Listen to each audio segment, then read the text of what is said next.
Hello, everyone. Hey, Bobby. Thanks for being here today. Always a pleasure, Ed. Thank you. All right. So, what do you want to talk about today? I'm tired of talking about the loan level price adjustments we've been talking about all week and how it's going to affect people's interest rates. They can call me for that. Yeah. Yeah. I just want to talk about something I saw on Facebook. What? You're on Facebook? Yeah. Like on occasion, right? Yeah. Stupid thing sucks you in, when you have free time. I don't really look at it much. No, it's not because we do a lot of content. It's hard to do content and then sit there and read everything, Like, yeah, I go on Marketplace the most, but There you go. Because you're trying to fix your car. well, I'm always looking for the Mustang next parts. Yeah, I'm looking for the next project. 302 engine with turbo. Yeah. Crate engine, brand new with 500 horsepower, not the 280 some horsepower currently have. Yeah, because man, I'm not even there, dude. I got the 200 straight 6. I might be 140 horsepower. Well, that was funny because what's his name? The Bandit's car, the Trans Am, right there. That was like the coolest car. I had so much. I think I only had like 270 horsepower. Yeah. It's like my truck has like 600 horsepower. My diesel. It's like, come on. Yeah. I only imagine, Well, and I was gonna say back in the day that you're talking, big blocks barely putting out 300 horsepower, right? That's what I'm saying. It barely put anything out. Yeah. I had a 302 on my Mustang, and that thing barely put out anything. Yeah, I think people will be surprised once you get over about 400 horsepower, how scary that can be. And again, it's horsepower versus weight of the vehicle. Yeah. Right. Yeah. Because I see a bunch of these little trucks out there, the Tundras or whatever. And they're like 3.7 liter. I'm like, I'm a 6 point. You know what I mean? It's like, yeah. But my truck weighs. My buddy had it was a 2022 Shelby. Okay. He only had it. He sold it a few months back. I don't know. Too much horsepower? I don't know. I think him and his wife might have been disagreeing about it. Oh, you can't get any kids in there. But that was like his dream car. And he's like, yeah. He's like, I did get up to 140 on the freeway one day. I was like, that's going to jail. That's crazy, man. They're taking your car and you're going to jail. That speed. So people always ask me like, hey man, you gonna put like a 289 or 302 in your Mustang? I'm like, I'm never gonna race it because when you race things, you break them or you get tickets. Yeah. I was like, and I drive it every day, so no, I'll keep the little 6-banger. Yeah, there's nothing wrong putting the V8 in there. You don't have to race it just to have it in there. But I went back in the day, I had a Durango. I put a blower on and to do stuff to make it fast, and I was racing people on the freeway all the time. Yeah, because it's a freaking Durango with a blower. They were like, what the hell is that? I beat a few BMWs. Sleeper, I beat a few BMWs. They were like, what the fuck? So the faster you go, the faster it goes on those things with that one. But what a waste of my money. Yeah. You know what I mean? Well, anyway, I had some work done and then I borrowed somebody else's car and it had 1,000 horsepower in it. And oh my God, you got to be careful. You can't just backing out. Well, I can say, look how many of these supercars get destroyed, right? I mean, there's video after video of people crashing McLarens and stuff like that. It's like, unless you're a professional driver, all it takes is one little bump on the throttle. Man. I knew a guy bought his first Ferrari. It was red. Came down to show everybody. He was the owner of the company I worked for, and he took his brother out, and they crashed it that night. Yeah. Guess what? Next day, went up and bought a green one.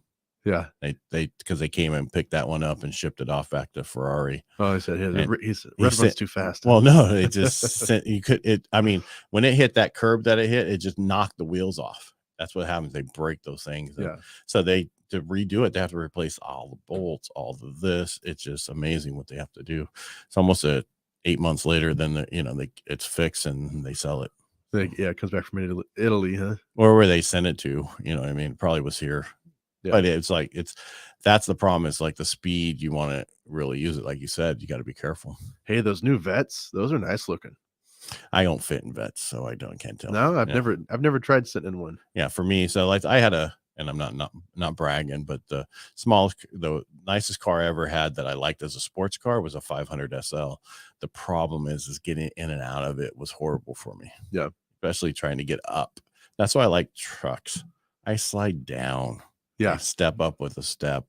I don't have to like use all my body weight to pull myself out of the vehicle. It's just, so we're done talking about cars. Oh yeah. Oh yeah. Yeah. We're talking about real estate, huh?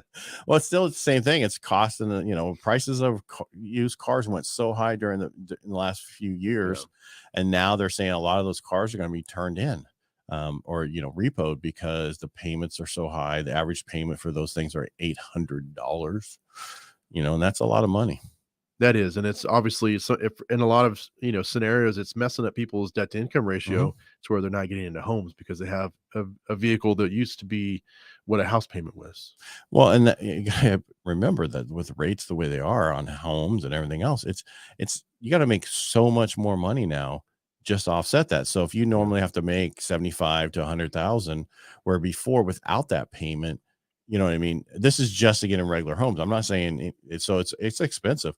You could absorb a lot of things when rates were half of where they are now. You can't now. And so you just got to be careful. Focus on what you want to do. What's your plan? Is your plan to own a home? First of all, get my book, read it, understand it, because it walks you through the process, and you can get it at getedsbook.com. And I'm not trying to promote my book, but it's helped a lot of people. Mike Kelly sent it to his son, and his son's like, man, now I feel like I can actually buy a home. Awesome. Yeah. So it works really well for people who don't understand anything, because it's an easy read. Most important thing is your credit, unless now with the Biden administration, just forget that. So just leave it at 620 and you'll get a hand up and a hand out, right? Well, you won't, because you're still going to go FHA, because you're not going to be able to absorb the mortgage insurance on a conventional. Right? I thought you said you were going to talk about that. You just brought it up, so I had to discourage that. Yeah. But you were going to talk about, I think you were on Facebook and got sidetracked for the last 20 minutes. Yeah. So I've seen, it might be anecdotal, but on leaving California, I've seen a few posts where people say, hey, we're coming back. And, I think something that people didn't take into account, because there was, let's face it, it was pretty oppressive here in California with the restrictions and everything like that. We were like the last state to really open up. People moved and they voted with their feet, but they forgot that, family is really the most important thing. And what people were saying is like, hey, you know what? We love it, in Texas or Florida, wherever they're coming back from. But now we have a grandbaby. We just had our first kid, and grandma and grandpa, aren't in a position to be moving out, and we want to come back, be around family. I'm like, that makes sense. That's tough unless everyone moves. So I think we're going to see a little bit of that. I'm just curious to see how it's going to be for them to re-enter the market here in California, because they left with equity, bought something in another state. We'll see if values maintain there, if they can at least break even. Right, because they might want to just hold it for a short period of time and rent here. We say completely the opposite. We told everybody don't sell until and that's the problem, is going to be coming back and trying to buy. Right. Yeah. It's already, we only can put one person in a home, and if we're at 40% of our normal volume of homes, that's just horrible. And they were talking the other day about how builders are doing really well to get people into homes, is because they're using 20 grand to buy their rates down. You know what I mean? They're helping them buy their rate down. Yeah. And then there's some companies coming out, okay, if you use our real estate company and our mortgage company, we'll give you 10 grand towards your rate. And it's like, trust us. We'll do everything above board, right? Yeah, of course. Just be careful out there. Go with somebody you trust, somebody local. Stay away from the people on the internet, please. Yeah. I mean, I am on the internet, but I'm just, you know what I mean? You can find me. Knock on my door. And I'm not saying everybody's that way, but it just, you want to stay local, because they know the market. They know what house is coming on. They might know some, in their office, so-and-so's putting this on. It's up to the seller to accept the offer, but they're going to accept the best offer. And they're sometimes ask the agents, what do you recommend? Yeah. I can't really recommend anything, but if it was me, I'd do this one. Yeah. I mean, we, those of us that are full-time and in the business all 24/7, we go to the marketing meetings and the sales meetings, and we all say, hey, I got this coming up, 3-2, this side of town. I think we'll be listing here, and that way people can have the inside scoop on what's going on, because this market's so tight right now. Yeah, it's not going to get any better anytime soon. Yeah. And I was telling somebody else, until the rates drop drastically, we're not going to see a change in the market to where we have a lot of inventory, right? Because people aren't leaving. If we didn't have those people leave California, we people wouldn't have been able to get into homes. Think about it. I Yeah. mean, the inventory was because people were leaving. There's only a few people moving up or moving down. Most people were leaving. Yeah. And that's the problem. We don't have people leaving anymore. I think everybody should leave California. Yeah, there we go. Yeah, it's time for you all to leave now. We need your house so we can get some buyers in it. Yeah. And that's the thing, is we need to build more houses. That's not going to happen for 10 years. So a lot of agents, a lot of mortgage people are going to be here no longer. They're going to have to go do something else. And that's just nationwide. We just don't have the amount of volume to keep everybody here, because there's not even the amount of volume for refinances. Yeah. Right. No one's doing cash out. They'll get a second. We'll do seconds for people. And that's a combined, you got to look at the combined rate of the second, with the 10% second and your current rate to see that's like 5%. So you might as well do it now, but you just have to be careful, unless you're doing reverse mortgages. So now, how long you been in the business? Like 27 years. 27 years. I know. I feel like I started when I was like 13. That's all right, man. You got 21 years on me, but so if, say, in an ideal market, if they just left the interest rate at 5% and they never manipulated it, they didn't tweak any kind of markets, they didn't, what do you think would happen? You think it'd just be a slow and steady, consistent market? Well, when I got in the market back in the day in the 90s, right? Mm-hmm. At that point, the rates were set, like FHA and VA rates were set by HUD and set by VA. It wasn't open market the way it is now, where it was moved up and down. Same. And then, Fannie and Freddie started doing more, and then they changed. So it used to be there wasn't all this based off of rate either. Then they came out with risk-based pricing, which had to do with FICO scores and other stuff that came into play in the late 90s and then 2000. And so that's the changes that have come into play, everything to adjust for risk, because they're selling it on the secondary market, and the bond traders need to tell them what's the risk, what type of bond is this, that kind of stuff. Gotcha. So would it be good to have a steady rate? Yes and no. I'm sorry, just everybody keeps throwing stuff at me. Yes, it would be nice to have a steady rate, but it would also be nice that rates go lower and adjust up. Because I think I talked about last week, I ran into the person who owns the building, and I was telling him how people are like, we're not going to see 2% like in our lifetime, in your lifetime, Bobby, again, or somebody else in their 20s, their lifetime. And he's like, I only saw him once in my lifetime. He's like 80 something. Yeah. Right. So it's like, that's the thing, is if you're waiting for rates to go down, you're going to be waiting a long time, because that could take up to 2 years 5 years before we see rates, anywhere close to below 5s. But doesn't mean you don't buy. People bought when rates were in the 18s and 10s. Yes. Yeah. And yes, houses were worth less, but so were incomes. If you look proportionally on income and all that stuff, we're right there. We're right there with them. Yeah. But the difference, I was trying to explain to somebody, the difference with values going up, they're like, the one guy asked me last Friday on the radio, he's like, how are people affording the average house of $1 million? And I said, well, the problem was last time it took 30 years from houses to go from 10, 20, 30, 50 grand to 1 million over in the Bay, right? And whatever they are. Uh-huh. I said, we went up so much in the last 3 years because of the, 22, 23%, 28% in San Diego. That's just unheard of. We never saw that before. So it is slowing because people can't afford, but then we don't have enough inventory. So it's actually complete opposite. It's not really slowing the values going up. Yeah. I mean, so we're still seeing multiple offers. Not as much over asking, not $70,000, right? But we're still seeing above ask, right? And luckily that shared appreciation for some loan is gone, because that didn't help the current situation. It's not that we need more people to come out to buy; we need more houses on the market to buy. Yeah, that's what we need. Figure a way to get more inventory. Oh, guess what? Let's build houses in 6 months. Let's get all that stuff out of the way. Well, there's this shrimp that you might be killing. Okay. Who cares? I'm with you, man. I mean, that's the problem.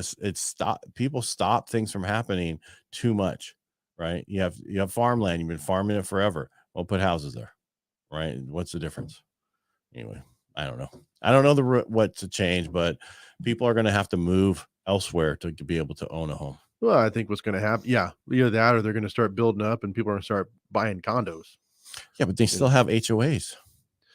Yeah, I know. Yeah, I mean, I know we both have the same feeling on condos, but well, no, I don't mind condos. I knew one person that said, well, condo means they con you out of your dough. But that's not the case. They go up in value. They're great if you don't have kids, but it's like living in an apartment. Why do you, if you have kids, you don't want a condo? No. Well, I mean, and you have the HOAs, and those, a lot of times they're going to go up. And the whole thing about they'll make, smaller houses around 1,100 square feet, 3 bedrooms, 2 bath, like they did back in, the 50s and 60s. My house was originally 1,100 square feet. Just build them. But the problem is cost wise to build that house makes no sense. Yeah. They can't build houses in that price point to make sense. Well, that's something I was talking to my wife about the other night with like these tiny homes, right? Like now these tiny homes have gotten super fancy, right? And it's the hipster thing to do. And you can buy a 360 square foot tiny house for $110,000. I'm like, you can't scale that out. It just makes sense to build a regular 1,500 square foot 3-2. Well, we're still looking at stuff for our property, right? Just to see, just in case. And it's like, okay, yeah, it's a shipping container home. It is. But even that stuff's expensive now. Yeah. Right. It's not like, because in California, you have to do one time.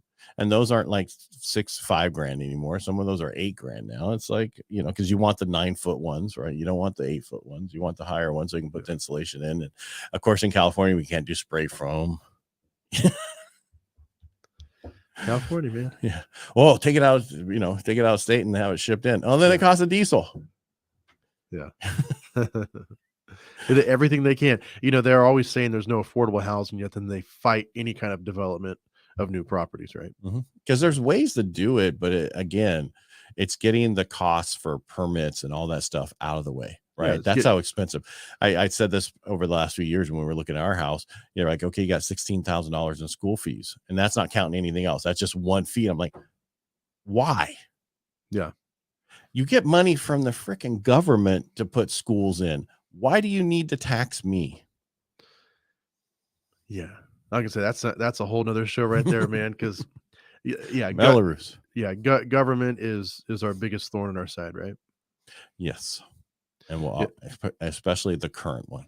And when anybody who's ever had to pull a permit and paid the permit fees understands the frustration. It's like, why do you get this money and why is it so much? Right. And that's why a lot of the companies still live and have their offices in the county.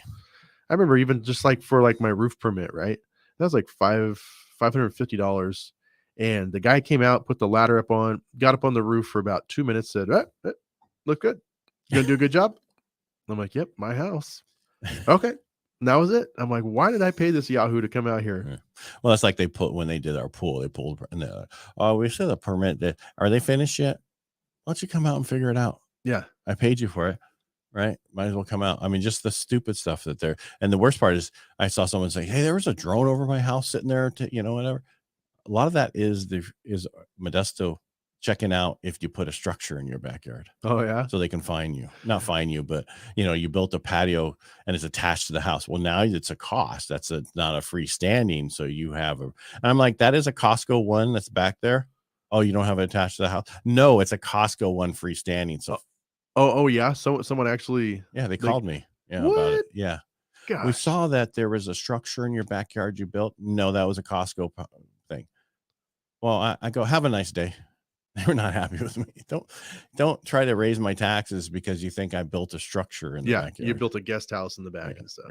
Yeah. It's not. You can tell it's a Costco pergola with your damn drone. So get out of here. Someone says, I'm going to shoot it out of the sky. Then that's going to go.